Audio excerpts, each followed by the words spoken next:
Welcome to First Things First. I'm Jenna Wolfe. That is the Hall of Famer, Cris Carter.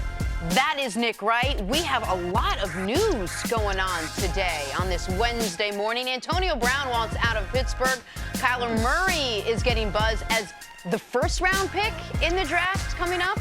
But we are going to start in the NBA. LeBron and the Lakers trying to sneak in a win before tomorrow's All-Star break. Doable since they were playing the lowly Hawks. Fourth, Lakers down 8. LeBron and 1. He had 28 points on the night. All right, under 4 minutes to play now. Lakers within 4. This doesn't help. Atlanta's Taurean Prince for 3. Hawks go up 7 next possession. Trae Young getting by LeBron, finishes the layup and 1. And the Hawks win, beating the Lakers 117 to 113. The Lakers now go into the All-Star break under 500. LeBron, that guy right there, triple-double, but it wasn't enough. Here he is on last night's loss. We didn't have consistent play from all facets of the game, offensively and defensively. We jacked up a lot of our coverages to start the game. Then in the third quarter, we jacked up a lot of our coverages again. So it was always playing uphill. Like we've been doing as of late, so we're going to be a lot better. How close are you to the point where you start worrying about the playoffs? Is that getting close? Until you either make it or don't make it, that's when you worry about it. He got the "Are you concerned yet?" question, which is what I gave you all year last year when he played for Cleveland. What happened last night, Nick? What went so wrong for the Lakers? Well, in the first quarter, the Hawks hit 10 threes. The NBA record for a quarter is 11. But after the first quarter, I actually thought Lakers were going to be fine. A team hits 10 threes and you come out of that quarter down just 6, you know they're going to cool off. You know that's not going to continue, and it didn't continue. They only hit, I think, 6 the rest of the game. But what happened last night for the Lakers was the first quarter hurt them. Late in the game, when the Hawks could not score, the Lakers couldn't score. The Hawks were stuck on 110 points from 6.5 minutes left to inside of 2 minutes left. Yeah. And they started the fourth quarter with 100 points. Right. And they scored 10. And, I mean, the fourth quarter, the Hawks couldn't score at all. I think they scored 17 for the quarter overall. And they went on a 5-minute drought without any points. And the Lakers barely chipped into the lead. At the end of the game, LeBron was clearly gassed, probably because he played 44 minutes like it was an elimination playoff game, not a game against Atlanta. They had a playoff-style rotation where they played essentially 7 guys, which was inexplicable to me. There were so many things in this game that were indefensible and inexplicable. The way the Lakers started, the way they couldn't finish, the rotations throughout. The Hawks had their big men were instantly in foul trouble. And Luke Walton's response to that was, let's just not play a center all night. Let's just have LeBron. Let's try the point center lineup for one of the first times all year. This was almost a must-win game for the Lakers. The rotations and LeBron usage would tell you they knew it was a must-win game, and yet the players and the coach couldn't respond, and this is an indefensible, inexplicable loss for them, Steve. And it's going to sit with them for a long time. You don't want to lose to a team like the Hawks. The Hawks worse than the NBA, giving up 118 points a game. You're going in there, you need to win. After the big blowout this weekend against the 76ers, get a nice break, recharge your battery, which we all thought, make this last push, 25, 28 game push, get into the playoffs and see what we can do. But this loss right here, like we're going to get to 6 weeks from now, will we look back and be like, man, that was the night that they didn't make the playoffs? Right. Because it's on the board. Like we were thinking, oh, man, they're going to definitely make the playoffs. They need to get to the 7 line so they can avoid Golden State. Oh, I just believe with what I saw last night, because the reason why they had the rotation, I'm not trying to justify that, but they were trying to win. There are games where you have teams that are one team is superior than the other, and they don't care. They're trying to preserve themselves. They got guys sitting out, or the NBA, sometimes guys will just mail it in. No, the Lakers were trying to win this game. So for me, you could be like, in watching the game, it wasn't like the Hawks were just unconscious the first quarter. The Lakers were lazy on defense, and they were getting some wide open looks. You can't give a team like the Hawks 10 3-pointers in the first quarter. It's insane. And then They tightened up in the second quarter defensively, but in the third quarter went right back to sleep. So the inconsistency that we've seen from a defensive standpoint, and that's been there with the Lakers since the third week in January, it continued last night. Earlier this week, we talked about this 26-game push, and you mapped out what has to happen. And it was almost like an Atlanta. Well, they have to beat Atlanta. It's not even a. They have to. I mean, they have to beat Atlanta. So they don't. When you look at this team now, is this rock bottom for the Lakers? Yes. And C's point on this is going to sit with them for a while. They don't play again until, obviously, after the All-Star break. They got 10 days to think about this. 10 days to think about if they're going to have a new coach after the All-Star break. 10 days to think about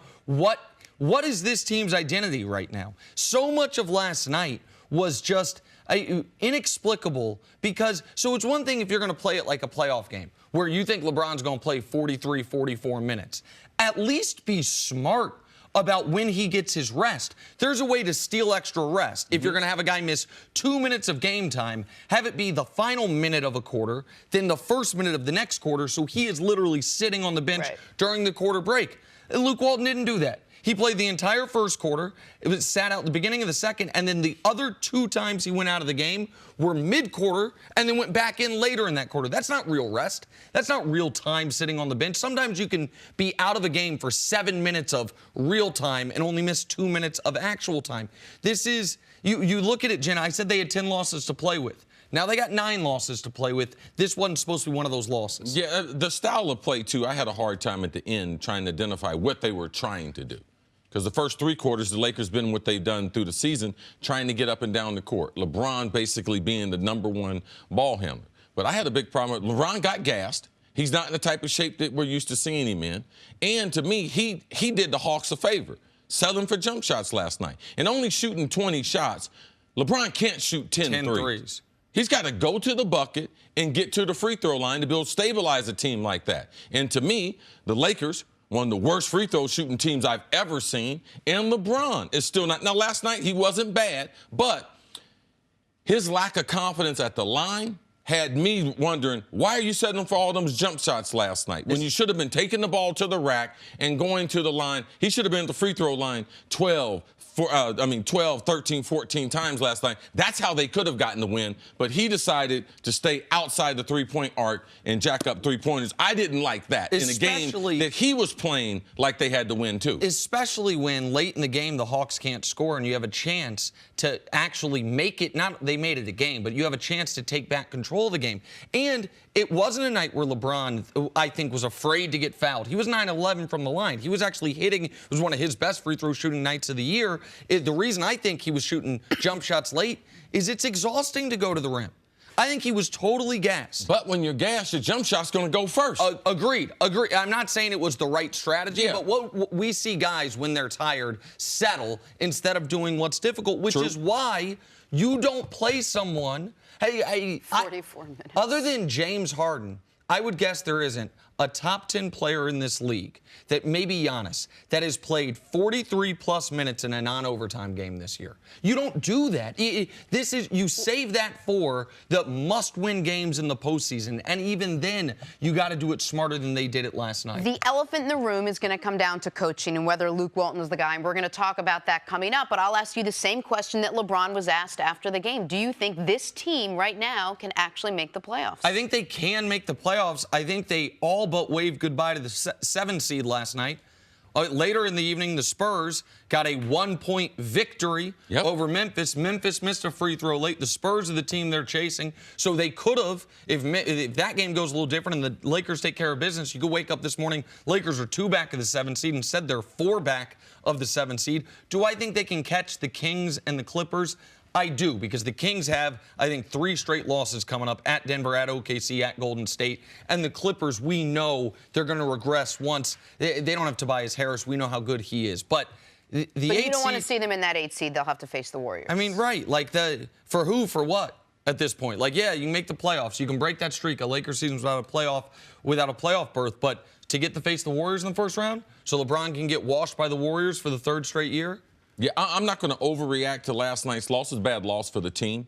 I do believe that LeBron is going to play the last 25 games like we haven't seen him play 25-game stretch in a long time. I do believe they have a couple different levels they can go up to. I also believe that Denver can also get the #1 seed. I'm not just going to concede that to Golden State, because then if they're in the 8th seed, sometimes things work out like that. But LeBron James exiting the NBA playoffs in the first round in his Laker debut, that would not be a good season for the Lakers. And when you're playing bad basketball, it's just like playing bad football. When New England was playing bad football, you know what, Tom Brady? What were people saying? Too old. He looks old. LeBron James against the Hawks, and when you're playing bad basketball, well, LeBron's starting to look old. So I'm looking forward to seeing these last 25 games, because the king is going to have to be able to carry them, not act like a prince. The fact that he looks old with a triple-double last night, but then on top of that, the loss. It was just a confusing night and a bad loss for the Lakers. Coming up, you mentioned football. See, let's talk some football. Can the Steelers contend without Antonio Brown? They might have to. That's next on FS1. You can always check us out on the Fox Sports channel on SiriusXM. We're back right after this. We'll get to Antonio Brown's trade demands in a minute, but first, LSU, Kentucky. Marlon Taylor catches the alley-oop, throws it down. His head was above the rim. I mean, he got up, and this was a good game and a very nice win by LSU on the road at Rupp. Questionable call at the end, surprising to see go against Kentucky in that arena late in the game. Spurs and Grizzlies, Rudy Gay, baseline rocking the rim. Rudy Gay's having a good season there with San Antonio. You think that he would fit into that system, an all-round player, good two-way player, can shoot the J, drives to the hole after having that horrific injury a couple years ago. Good for him. Lakers and Hawks, LeBron threading the needle to Brandon Ingram. This is what LeBron was doing through 3 quarters last night. I think he had 14 assists through 3 quarters. He was playing point center and was distributing the ball very well. And the Lakers, from the beginning, missed 5 or 6 layups. LeBron, right in the restricted area, gives them where they need it. First play of the game. First play of the game, oh, my Kuzma. Goodness. And Kuzma missed 2 more layups the rest of the way. Celtics and Sixers, Jason Tatum spinning off of Joel Embiid and then dunking over Ben Simmons. All right, so Tatum's got a little bit of extra for Philly. He thought he should have been the #1 pick of the draft. Philly traded up from 3 to 1 to avoid taking him so they could take Markelle Fultz, so he always got a little extra for them. This was a super highlight by him and a great game last night. Huge win by the Celtics in Philadelphia. Philly Boston's their bugaboo, man. They got their number. It sure seems like it. All right, to the NFL now. Despite having 3 years left on his deal with the Steelers, Antonio Brown has reportedly requested a trade. This stemming from the fallout of skipping practice the final week of the season and subsequently being benched for the final game. Quick history, Steelers missed the playoffs. Brown doubled down on his desire to leave yesterday, tweeting, "Thank you, Steeler Nation, for a big 9 years. Time to move on and forward." Cece, how did we get here? How did all of this come to this? It didn't come to this just over one argument. It's just like anything else, any other relationship that falls apart. Typically, when the breakup happens, you get into the blame game. Well, whose fault was it? It's their fault. It's not my fault. No one wants to look at themselves. But the Pittsburgh Steelers and Antonio should take some blame in this. The Pittsburgh Steelers, because it's their organization, and they've done things a certain way, but they have decided to allow a player who happens to be a wide receiver, and that happens to be AB, over the years, bend the rules, no different than a child. So when the child realizes that the parents aren't going to enforce the rules, or one of the parents is easier than the other one, which Mike Tomlin, everyone says he's a player's coach, in the press conferences, he acts like he's a tough guy, but he's run that locker room in a totally different fashion. And when Mike Tomlin took over the Pittsburgh Steelers, people forget, 34 years old, taking over a veteran team with plenty of patience and knowing that the organization was going to support him. He won the interview process. They were going to hire someone else. Yep. But he won the interview process, so they hired him, took a chance on him. They got the right guy. But let's not forget, he was a young guy that took over a veteran team with a great organizational support. So that's part of the reason why he's had success. But how he's dealt with AB and allowing him to get away with a number of things, disciplinary things, being late to meetings, changing the rules where he could sleep somewhere else at training camp.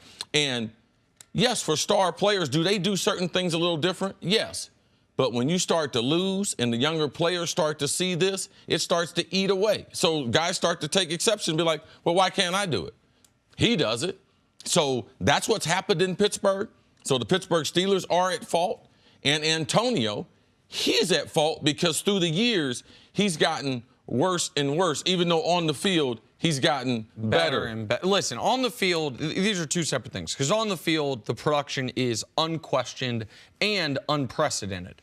But off the field, to use both of your analogies and stretch them further, you said like with a child, like with a kid. You extend the bedtime 15 minutes, about 2 weeks later, I want another 15 minutes. Like you immediately get used to the adjustment and ask for more and more and more. And like a relationship, if you don't address the root causes of the arguments, even if you might go a couple months without an argument, even if things are going great, you're winning football games, you're making all-pro teams, those root causes are still there. They never addressed Antonio Brown's growing sense of entitlement, and it seemed like they never addressed he and Big Ben's dueling, we need each other but don't necessarily like each other relationship.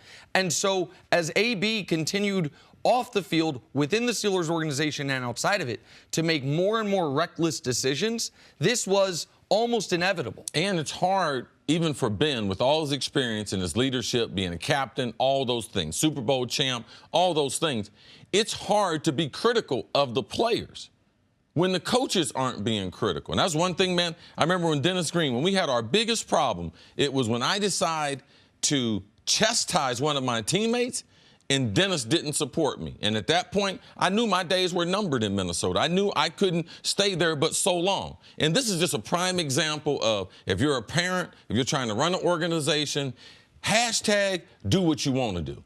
Because that's what AB ended up. In his 8 years watching this relationship, they let him do what he wanted to do. Get to practice whenever you want to. Get to the building whenever you want to. And when you do that, this can only be the end result. They're lucky that they got the superior play out of him. And that's the reason why this took so long, because he works so hard. He spends so much money on his body.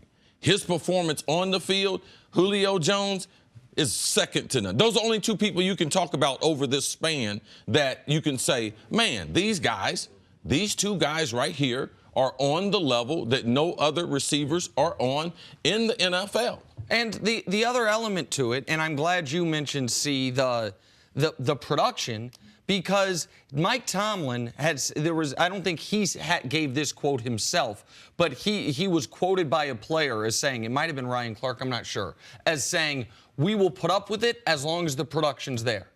And so Antonio Brown knew that. But that's not necessarily right either. I think it obviously turned out not to be correct. Of course. My point is, if you, in any workplace, if you have incredible faith and confidence in your ability to produce, and you don't think that's going anywhere anytime soon, and you have heard either directly or indirectly, they're going to let you act however you want, as long as you keep producing, then why would I change my behavior as long as I believe I'm going to still produce? Oh, absolutely. Okay, so you're going to let me, when everyone's living in these terrible dorms at training camp, get an Airbnb? You're going to let me occasionally skip walkthroughs? But the concession the Vikings made for me was I could bring my own mattress. And then after the Vikings saw that I was getting a special mattress, you know what they did? They ordered them up for the team. Right.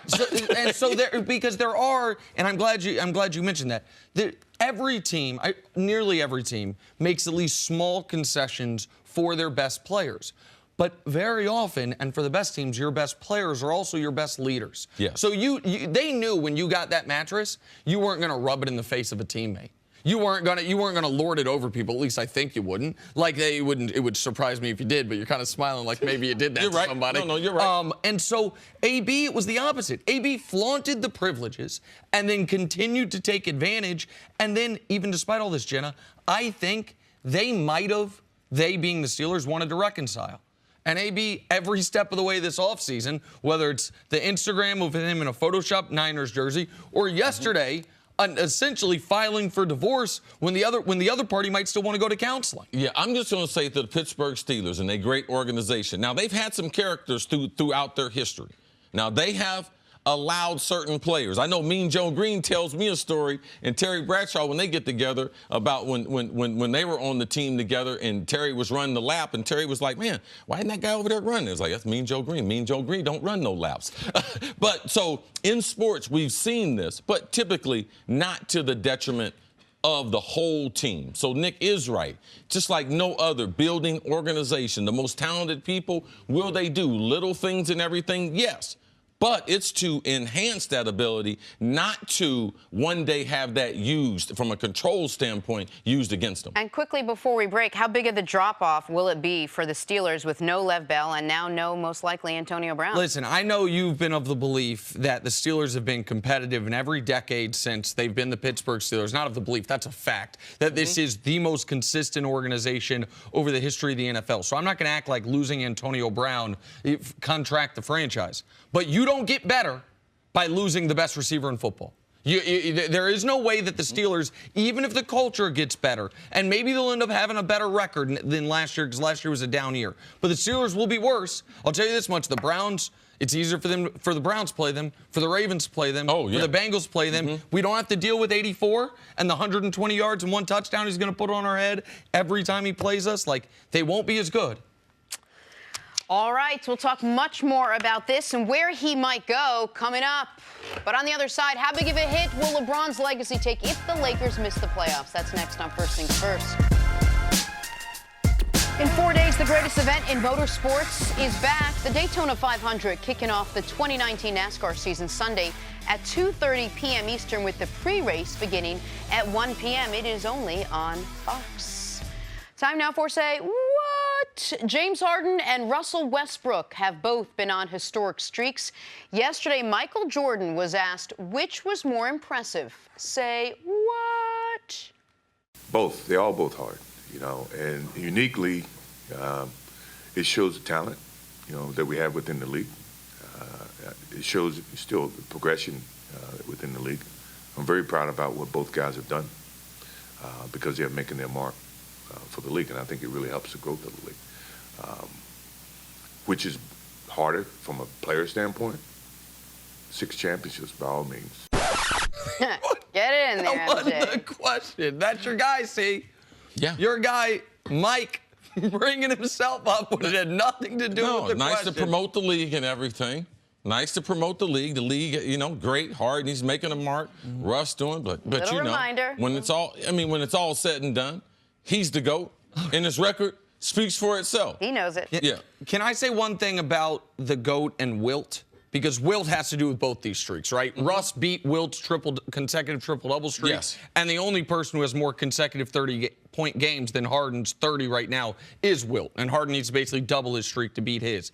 It's one of the reasons why in basketball, I think Wilt standing amongst all-time greats is hurt by how great his numbers are. Yes. If his numbers were 20% worse, they would almost be more believable. If instead of averaging 50 a game, he averaged 45, maybe we'd almost look at him in a great, because he's never brought up in the greatest player of all time discussion. But he's got his own record book. All the records are non-Wilt Chamberlain categories, which is what makes what Russ just did so impressive. So, little shout out to Wilt while Mike's shouting himself out. Yeah. Nice to hear from Mike, though. We It's don't nice to hear very from often. Mike, especially on a day where LeBron's losing to the Hawks. Right? Great stuff. Okay. Time for stories to start your morning. Not Epic ideal. comeback for number 2 ranked Duke last night. They were down 23 to Louisville with less than 10 minutes to go and ended up winning. See, how big was this for Zion and company? Big win for Duke. You had thought this was one of those college nights in January, February. We see the top teams, they lose all the time, especially on the road. Louisville's a tough place. Louisville's talented. We know the program is going through some transition right now, but huge win for these kids to be able to stick in there, and the last 10 minutes was exciting. And to do it despite Zion Williamson having some stops and starts due to foul trouble in this game. Cam Reddish, the third of the 3 superstar freshmen, was outstanding. They got this win despite R.J. Barrett having one of his worst games of the year. Great win for Duke in Zion, 27-12. Last night, Celtics taking down the Sixers 112 to 109, and that was with no Kyrie. Nick, how impressive was the win for Boston? This is a tremendous win for the Boston Celtics, a necessary win after 2 stomach punch losses to the LA teams, blowing 18 and 28-point leads. If you're Philly, though, you've got to be really concerned with the fact that Boston seems to have your number. Philly had been the second best team in the league at home this year, second only to Denver. Boston comes in there without their best player, controls this game. They're up 6 late. It took a Philly flurry to make it as close as it was late, and they get this win. Jenna, outside the obvious as far as Boston and the number that they have against the 76ers, let's talk about Gordon Hayward. Last night, coming off the bench, playing 28 minutes, he was special, shooting the basketball well from deep. And Brad Stevens put him in a position where he was able to make more plays offensively, so you could start to see some of the same sets that they ran were very, very similar to what he did in Utah. So very promising game for him. And hit the biggest shot of the night. Brad Stevens watching our show, taking some Gordon Hayward advice. Moving on to the Lakers, not exactly the best first half of the season for them. There was the LeBron injury, the AD trade that didn't happen, the lack of growth from the young guys, and then last night a loss to one of the worst teams in basketball in the Atlanta Hawks. Lakers are under 500 now and currently sit at the 10th seed in the West. Cece, how would missing the playoffs impact LeBron James' legacy? Ooh. I mean, I haven't even thought about that. That's a good question. I mean, when LeBron goes somewhere, we know that the best players typically, because it's NBA, they can play 40 minutes, especially in the playoffs. So you're getting a stretch drive. They can play, they can dominate both ends of the court. So this is more of a telling sign for an NBA player than it is for an NFL player, say a quarterback. So it would affect him, but it wouldn't be one of those type of things he couldn't recover from, because he's not going to get the blame for it. For one, it would be the first time that we saw some sign of him being human with the injury, missing the 18 games. But a lot of this is going to be on Luke Walton. It's his fault. It's the Lakers' fault, lack of developing these young players, lottery picks that they have on the squad, that they weren't better to support them. It's going to be on, Magic Johnson, Rob Pelinka, what they did this offseason, Lance, Rondo. Those weren't the right moves, JaVale McGee. So it's not going to be on LeBron until after you blame all those other things, because we saw LeBron last May in the NBA Finals. We saw LeBron the first 20, 25 games of this season. So we know LeBron, it's still in him to play at a high, high level. So all those other people in parts of the organization are going to get blamed before LeBron does. So I agree with you in the short term.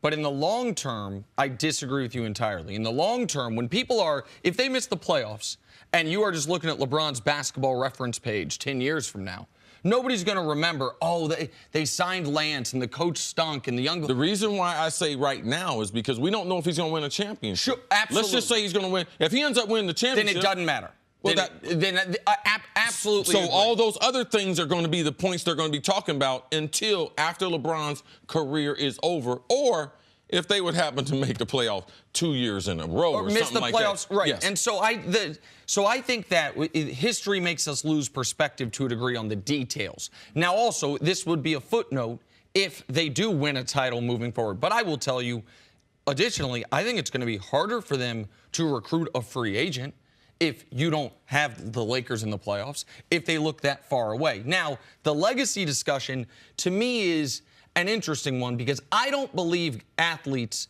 in any sport should ever be able to, barring some horrible scandal, they'd find out they were taking steroids, they go backwards. And by that I mean, you should never have your legacy tarnished by playing more. Like wherever you had LeBron in the Pantheon, if he retired after last year, he shouldn't be penalized if this. Do you follow what I'm saying? Like the Brett Favre. Like, do you tarnish Brett Favre for what happened? He sort of petered out at the end, and you don't see him as. I think continuing to play should always, if not enhance, at the very least shouldn't hurt what your standing is. Like, I don't hold the Wizards years against Jordan. Like, I think that would, if he retired and never came back against the Bulls, he was what he was. You can argue the Wizards years enhanced it a bit because he was 40 years old, averaging 20 points a game. But I don't think it's fair to say a guy was here, and if he had just quit, he would have stayed here. But he kept playing, so now he goes back. What I think is baked in there is was he in his prime? Because one of your arguments with LeBron is, how long his prime has been so much longer than, okay. Well, he was in his prime and they lost the playoffs. So that would be huge. It would also be a passing of the torch. He can't be the best player in the world and not be playing in the playoffs. That is correct. That I totally agree with you on. And that's the other reason why this does have a legacy impact, no matter where you have him in the all-time standings, is how long was LeBron holding on to the crown of best player alive? Because each of the last 5 years, at this point, there were people saying it's not him anymore. It was 5 and 4 years ago. Steph Curry was getting it, and then in the playoffs, LeBron took it back. Harden or Russ were in the conversation for it, and then in the playoffs, Kevin Durant was in the conversation for it. LeBron took it back. This year, Giannis is obviously right now playing at a higher level all around than anyone, and Harden's probably going to win the MVP. If LeBron doesn't have the opportunity to in the playoffs take it back, then it is a passing of the torch of who the best player alive is in the public sphere. And that is part of the legacy. How long were you the best player? How many straight years did you go to the playoffs? How long did you stay in your prime? One quick question for you that you brought up, which was interesting. Do you think the Lakers not making the playoffs will impact the free agent that the Lakers are able to get? I think it will impact the Lakers, yes, because guys want to win. But also, I mean, there's plus and minuses everywhere. Will that be a plus or minus for him? A guy like Kawhi, I don't necessarily know that. Kawhi could be like, man, they weren't good before I got here. I came here, then they were great. So there is a positive spin to it depending on that individual player. I just think how great LeBron can be is the best recruiting tool the Lakers have. And if he doesn't have a few weeks in the postseason to remind people how great he can be, that's a recruiting tool they won't have. Yeah, no, it's an interesting topic. All right, back to the NFL now. It appears the end has come for Antonio Brown in Pittsburgh. He's reportedly requested a trade from the Steelers, this stemming from the fallout of skipping practice the final week of the year and from his rocky relationship with quarterback Ben Roethlisberger. Yada, yada, yada, Steelers missed the playoffs. So Brown tweeted yesterday, "Thank you, Steeler Nation, for a big 9 years. Time to move on and forward." And other players around the league weighed in. Jalen Ramsey tweeting at the Jaguars, shrug emoji, and Cardinals corner Patrick Peterson said, "Yo, Antonio Brown, hit my line." All right, Chris, which teams do you think should trade for Antonio Brown? Well, I think there's a number of teams that I think that he would fit into their offense. Also, you have to try to figure, you have to be careful with those players. Those players don't understand, salary cap, things like that, because someplace he might fit, but he's looking for a new contract. So you need to have him go to a place that has some space, salary cap-wise, to make it more realistic. But I believe there's a number of spots that will be looking into Antonio Brown working for them. I think the number one team would be the 49ers. They have to, with Jimmy Garoppolo coming back off a knee injury. Kyle Shanahan can say, Julio Jones under me when I was in Atlanta as the OC, had the best year of his career. They got space. They got space for a number one guy. He's also got Jerry Rice on his side. Jerry Rice has already said things to that 49ers organization early in this process, saying that AB would like to come there. So I believe the Indianapolis Colts, to me, they're the most dangerous team because they're a good young football team. T.Y. Hilton, we saw him with no help, what they were doing. Andrew Luck, comeback player of the year. They have cap space, and I just believe Frank Wright and the way they designed their overall offense. Look what he did with Eric Ebron coming over as a disappointing first-round pick from the Detroit Lions, what he did in that offense. So I believe there's a number of locations. Tampa Bay, I believe, could be that third team. Bruce Arians, he does have a history with AB being there in Pittsburgh. Deshaun Jackson's not happy. They can get off of his contract to be able to add that deep threat. So I believe there's some good spots for him where he can duplicate the types of numbers that we saw what he did with the Pittsburgh Steelers. But, Nick, is there an element to be careful what you wish for because you could end up with an organization like Buffalo or Jacksonville where you're not with a Ben Roethlisberger and you're not going to get thrown these balls that you've been thrown the last couple of years? Listen, of course he could end up in a situation worse than Pittsburgh. He clearly is fine with taking that risk, and whatever team trades for him recognizes the best Antonio Brown would be a happy Antonio Brown. The best Antonio Brown is not an Antonio Brown that's going to have some discontent like he did at the end of his time in Pittsburgh. But to answer your question, which team would be better with Antonio Brown? All of them. He's the most productive receiver in the league. The last 6 years, you can stack them up against any receiver's best 6 years of their career, and he's got more yards than them. And here's just active guys. Active guys, The only receiver who's close in yards is Julio, and he doubles Julio up in touchdowns. A.J. Green's an excellent player. He's got 2,500 more yards than him, 20 more touchdowns. And we could put Jerry Rice up there. Jerry's best 6 years. AB's got more yards. We could do it. Jerry has him killed in touchdowns over his best 6-year stretch. But I looked at it last night. Randy's best 6 years. With respect, your best 6 years. Nobody's put up the number of yards, and he's neck and neck with everyone in touchdowns except for Jerry Rice. He's that dominant of a player. Now, the teams you mentioned, San Francisco, this is an important year for Jimmy Garoppolo. It's an important year for Shanahan, important year for Lynch. They have Kittle, and that's it as far as skill position guys that scare you. Indy's also interesting. Indy's sitting there at 34, and you could theoretically have turned the 3rd pick of the draft, because they traded out of it, into Quentin Nelson, an All-Pro, Darius Leonard, an All-Pro, and then Antonio Brown, if the Steelers were to take that trade. But if I'm Pittsburgh, Jenna, I am trying to create my own market. And by that, I mean, I think they should get a first-round pick for him. If Indy's willing to give the 34th, I call Green Bay and say, we can trade him to Indy for 34. Will you give us 30? And if Green Bay says yes, I call Oakland. And I say, we got the 30th waiting for us. Will you give us the 27th? Then I call Indy again. I'm like, hey, the 34th is gone, but you got the 26th. You can call Cleveland. You got the 17th. He's so good. Cris, I think he is one of the few skill position guys in the league that can take an average offense and elevate it a full gradation in the league. I don't think he is. Now, that part right there, I don't necessarily agree with. Without knowing what the system is, who's the quarterback, who's going to be the quarterback, because I know wide receivers can be eliminated. But what he has taken for granted was all those other weapons. That's not included in those 6 years. What about L. Bell running the ball? What about a great offensive line? What about a Hall of Fame quarterback? Most of the times in these situations, Jenna, I don't see it getting better. Because I know the Pittsburgh Steelers organization. I know the people that run the team. I feel like I know Mike Tomlin. I feel like I know Ben Roethlisberger. I covered him his whole career. It doesn't get better than the situation that he's been in. And we as wide receivers, man, we have a tendency to wear out our welcome. He's put up historic numbers, but he's going out of Pittsburgh in a historic way, too, the way I've seen other receivers do it. And for him to think that yesterday he woke up and said, I'm going to request a trade, and my life got better, to me, I'm doing that with some apprehension because I know what the Pittsburgh Steelers do. Look at the last 8 years. They did not let all these stories get out about him. Sure. Is he going to have that protection somewhere else? So be careful what you wish for.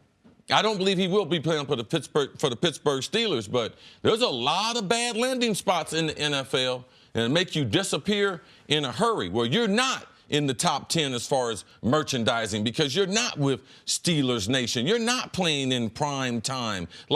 It's a difference in playing in the cold in Pittsburgh than playing the cold in Buffalo. Of course. And it's a difference of who's throwing you the football, yes. which is... You're not going to land... The chances of you landing with another Hall of Fame quarterback are going to be so minimal. Sure, but the chances of him landing, though, with a team that has a quarterback that is playing at the level of Ben Roethlisberger... This is not about a quarterback. This is about getting a new lease on life, trying to get a new contract, and I'm tired of the quarterback calling me out. It's a power struggle. And I think... And the quarterback's not going anywhere, so AB said, my choice is to leave. And listen, some places are worse. Indy be pretty damn good.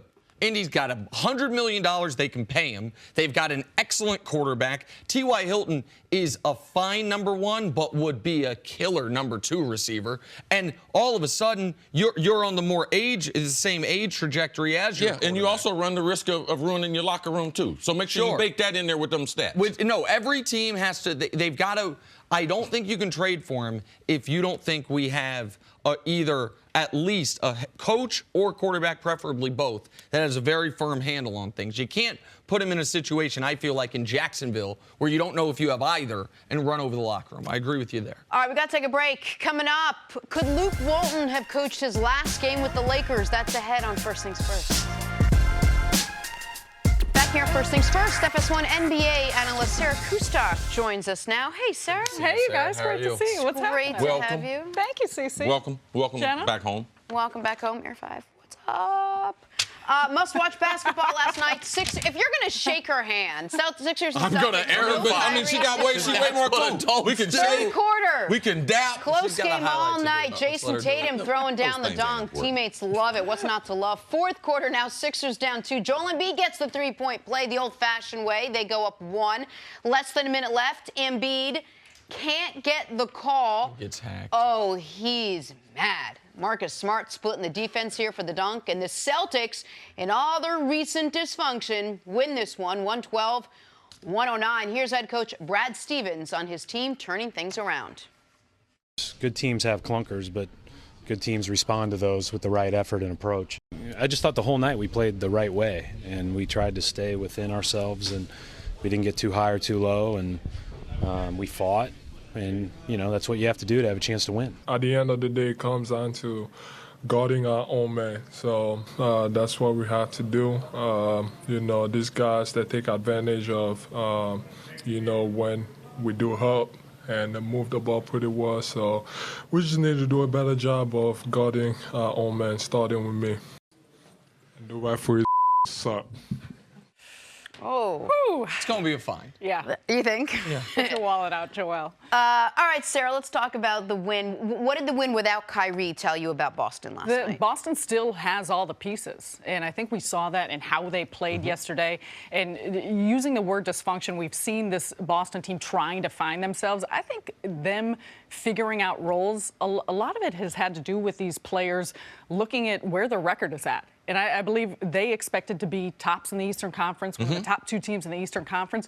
So a lot of their dissatisfaction, I believe, comes from the fact that they're not winning at the same rate that they anticipate. You look at what they were able to do against this Philadelphia team. There's a couple of stats that always pop up to me when Boston is playing well, and obviously everything they do predicated on their defense. But when they can make three-pointers, it changes the complexion of how they play. They move the basketball. I think they ended up with 24 assists, 25, 26, only 6 turnovers. So they took care of the basketball. They were able to make shots. They moved the ball well. And so a player like Gordon Hayward, he's going to be a major X factor if he continues to get better. He showed flashes late December, early January. Now it's becoming a little bit more consistent.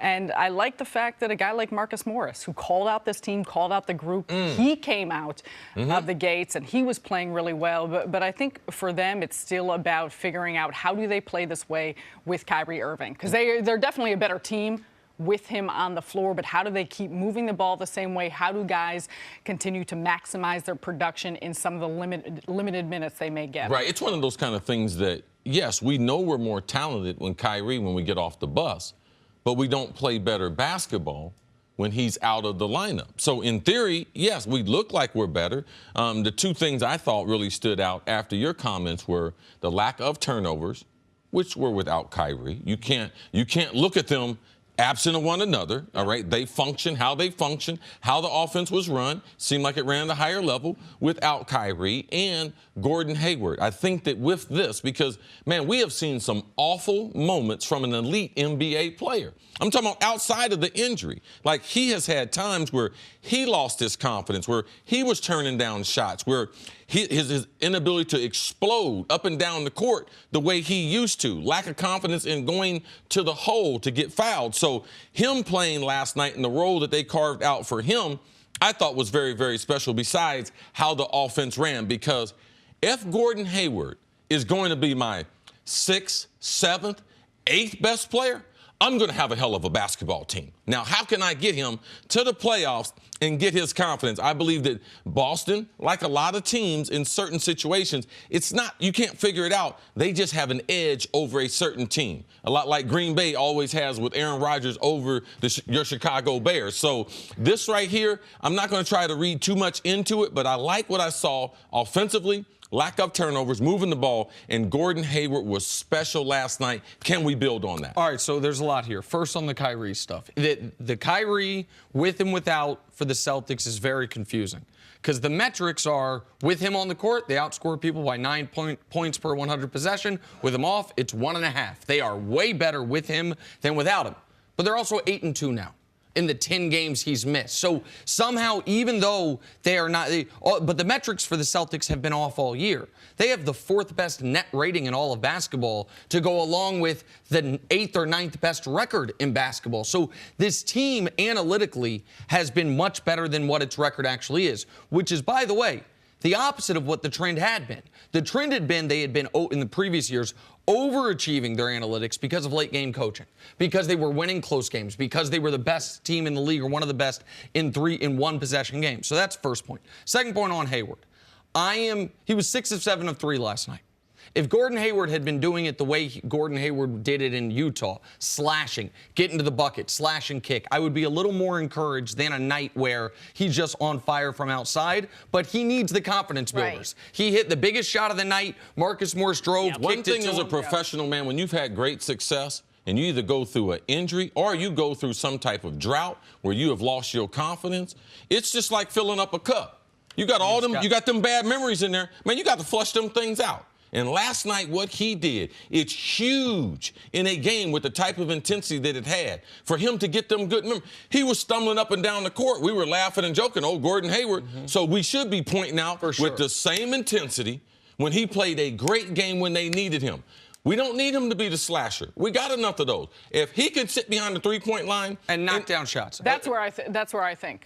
Because, yeah, his slashing ability, his ability to put it on the deck, was always a huge part of his game. But I think for this Celtics team, that's less of what you need. You just need him to be a threat there around the three-point line, and I think the rest of it will come, him getting out in transition. And one other note quickly before we move on to the Sixers, which I know you want to do. A shout-out to Al Horford, who was excellent. Yes. He forced it. Listen, that's a veteran foul at the end. Listen, Embiid's either going to make the shot or you're going to foul him, and maybe they don't make the call. He shouldn't even been around, too, because he got a bad call early in the game. He ended up getting a technical.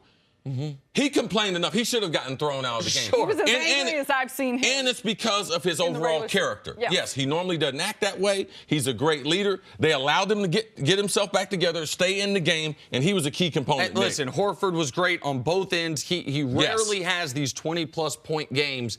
I talked to him 2 days ago about whether or not he thinks he's underrated because he's never a big scorer. And he said he thinks smart people that know basketball appreciate what he does. Last night, everyone should have appreciated what he did. Yeah, on your show. I spoke to him 1 day ago, and he said he really liked the conversation that he had 2 days ago with you. And you probably spoke to him this morning.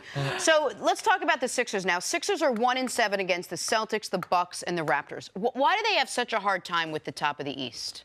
I will first say that I am not sold that they are better than the Bucks and Raptors. I am very high on Milwaukee in particular, but Toronto as well.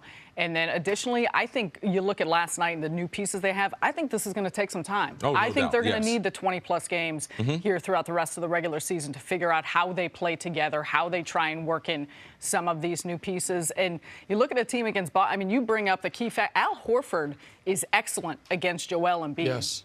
Embiid ends up, and he had a good line last night, but in his possessions matching up against Horford gives him trouble, and he makes him settle for a lot of extended range shots, a lot of three-point shots, and not doing as much work on the inside. And so I think at some point for this 76ers team, it's a matchup thing, but I think that gets in your head. And that's something that you start to think about, not just in the regular season, but then how that fares out in the postseason. Horford can guard Embiid without fouling him. Embiid, he's second in the league in free throw attempts, second league in free throw makes behind only Harden, who's first every single year. Embiid last night only took 4 free throws, took 8 threes. Every team that plays the Sixers will say, if Joel Embiid takes double the threes of free throws, we are in a good spot. The concern for the Sixers, though, is exactly what you pointed out, Jenna. They have been great at home, except for against these best teams. They have dominated. They've been one of the best teams in basketball against mediocre or bad teams. But against the teams, you're in the second round of the playoffs, you are playing either Milwaukee, Toronto, or Boston. And you're 1-7 against them. You went 1-4 in the playoffs last year against Boston. Now, 3 of those games came down to the last possession, but you lost all 3 of those last possession games. I do think they are more talented, obviously, now than they were last year, but they got to get over that hump, and they got to figure out one guy off their bench. One guy off their bench that can be a consistent. I think we have to give them more time, like we did Cleveland last year. This is a team that's going through 2 big transitions. All right, got Jimmy Butler early. Now went through another big trade right on the trade deadline. So let's give them these last 20 games, and then we can decide that later on, because it's just not fair. Kawhi, he's got a teammate coming from San Antonio. They make the adjustment with Milwaukee. They didn't add a whole bunch of new players, added a new system with the best player in the world, Giannis, right now, playing at his best. So let's wait on Philadelphia. Let's give them a chance over the next 6 weeks to determine how good they are in the East. But you want to avoid that 5 seed. Absolutely. That's a scary spot. All right, Sarah, we'll see you a little bit later on in the show. Coming up, are the Lakers due for a coaching change? That's next on First Things First. Saturday on Fox, Big Ten contenders square off as number 24 Maryland battles 6th-ranked Michigan. Then Xavier taking on Providence. It all tips off Saturday at 11:30 a.m. Eastern on Fox and the Fox Sports app. Let's go, Providence. All right. Let's do this. We'll get to the Lakers in just a minute, but first, LSU, Kentucky. Marlon Taylor catches the alley-oop, throws it down. This guy's head was literally above the rim. Oh, he got up now. Every bucket mattered in this game. This is a great win for LSU at Rupp. Little backdoor cut against the zone. How about the oop, the little scoop? Oh, no, nice little Cavalier with it, wasn't it? Yeah. Perfect. Controversy at the end of this game. Celtics Sixers, Jason Tatum spinning off Joel Embiid and dunking it over Ben Simmons. Oh, Daniel Theis likes that. He ain't done that since ever. Tatum has a little extra every time he plays Philly, right, Nick? Yeah, man. A little extra sauce. Philly traded up from 3 to 1. Tatum thought he should have gone number 1. They take Markelle Fultz. He says, okay, I got you. Lakers Hawks, LeBron threading the needle. Nice pass to Brandon Ingram. LeBron was amazing last night as far as his passing. The only thing amazing about the Lakers, there were several times, too, he could have had close to 20 Should have been a 20-assist game. Yes. First play of the game. 20 assists, 20 free throws, because LeBron starts selling for those jump shots, too. So first play of the game, he gets Kuzma a layup. How many times in transition did he pitch it ahead for a layup and a guy gagged it? But it wasn't all good news for LeBron. No. Forgettable night for the Lakers, except that we remember it quite well. They lost to one of the worst teams in basketball in the Atlanta Hawks. As a result, they hit the All-Star break below 500 and currently out of the playoff picture. Questions swirling now about head coach Luke Walton and his job security. Here is Walton on the Lakers' mindset entering the break. Disappointing loss for us, but it's time for us to get away and reflect a little bit about where we are as a group. And I think this first part of the season we've gone through a lot of adversity as a group, and we're probably not where we want to be, but we're still close enough. So we got a challenge ahead of us coming back after All-Star, and we got some work to do. But I think we have a group that's up for that challenge, and we'll look forward to attacking that when we get back after it. All right, Nick, what do you think? Should the Lakers stick with Luke Walton through the rest of the season? No, I think they should fire him during the All-Star break. During this current All-Star break that starts tomorrow? Yeah. That's the one? Yeah, that's a fireable loss last night. There's nothing to lose by firing him. Does someone make the case for me Luke Walton's a good NBA coach? I'd love to hear it. That doesn't involve when Steve Kerr was out, the Warriors were 39-4. I'd love to hear the case that to why you've got to stick with Luke Walton, who last night was guessing. What's the rotation going to be? I don't know. Mike Muscala, who played, we traded for him, he gets 14 minutes. He's not going to play at all. Reggie Bullock, he's going to start because LeBron's going to play point. No, actually, LeBron's going to play center. No, the Hawks' big men are in foul trouble. Let's not play it big the whole time. LeBron's going to play 44 minutes, but he's going to come out mid-third quarter and then play the entirety of the fourth quarter. Someone make the case. What is it, the 26 wins his first year with the Lakers or the 35 wins last year with the Lakers that is supposed to make me believe, well, you got to stick through Luke Walton through these growing pains? I don't see it. I just want the case to be made as to why, when a team clearly needs a jolt, and if they're going to be a championship team at some point, it's almost assuredly going to be with a coach different than Luke Walton, why you wouldn't make the move right now when you have Brian Shaw sitting on the bench as the interim guy. Oh, so you think Brian Shaw would be the jolt, that would give them the jolt? I think that if you are going to have to go on a push in the final 25 games of the year, a seismic shift in a team can be beneficial. And I do not think you're going to lose anything schematically or player development by not having Luke Walton there anymore. Right. Now, as far as the thing that's fireable to me has been the lack of young players developing. So I'm not a person that likes to overreact. The reason why I watched the game last night was because I thought they could lose. They weren't playing well as a team, but that to me is not the reason why you fire them. The reason why you fire them is because I don't think my young players are responding to the coach. In the time that they spend off the court, they're not developing the way I would want them to develop. Now, the benefit of being in the NBA, we have seen season changes early in the season, mid-season changes, and the team go on to improve. Typically, in the NFL, you don't see that. NBA, you can see that. Is Brian Shaw the force multiplier? I don't know to that one. I don't know. There have been a lot of times where Brian Shaw has been mentioned as, man, he should be the next head coach. I don't know about Brian Shaw. The jury's still out on me. Is he going to be just a quality assistant coach in the NBA, or can he make that next step? So for me, I just don't fire someone just to fire them. I do believe that the Lakers, they should play out these last 25 games, and then they get a pick of any coach that they want compared to settling just for Brian Shaw. That part right there, it worries me just a little bit. I want to make it very clear. I wouldn't say Brian Shaw is the coach for the Lakers long term. I just mean you're not going to hire a new head coach mid-season. So you take a guy from the bench and Brian Shaw, make him the interim coach, and then you do a full coaching search that Brian Shaw could apply for this offseason. I want to make that part clear. I'm going to ask you the unpopular question. How much of this is that LeBron doesn't gel with Luke Walton? How much of this is the young players aren't responding, aren't growing, aren't turning into the team they thought that they would? The problem is the Lakers, if LeBron James is not on the court, fall apart entirely.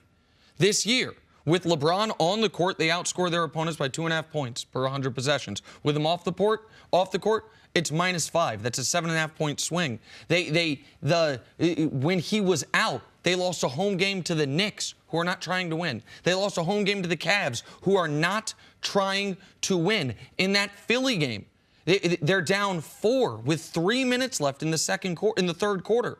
They take LeBron and Kuz and Ingram out simultaneously. I don't know why. You'd have to ask the coach. And by the time any of them come back in the game 5 minutes later, it's a 20-point game.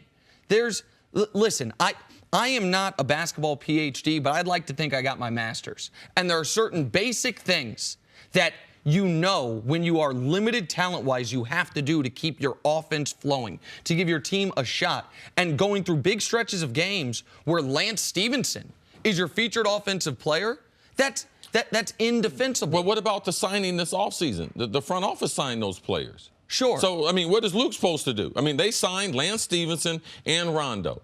So if LeBron, if he comes out of the game with Lonzo being hurt, who's going to be a playmaker for you? So is that Luke Walton's fault? I think you got it. I don't think they should play 1 minute where either Kuz, Ingram, or LeBron are not on the court, because those are at least 3 guys that can all create their own offense and have shown the ability, if a defense collapses on them, kick it out. I also think there is no circumstance where LeBron James should play 44 minutes on February 12th in Atlanta. Like, you can't allow a non-overtime game. Those are, listen, I don't get on TV and like to fire guys. You guys, this is the 3rd time I've done it. The other 2 got fired later that day.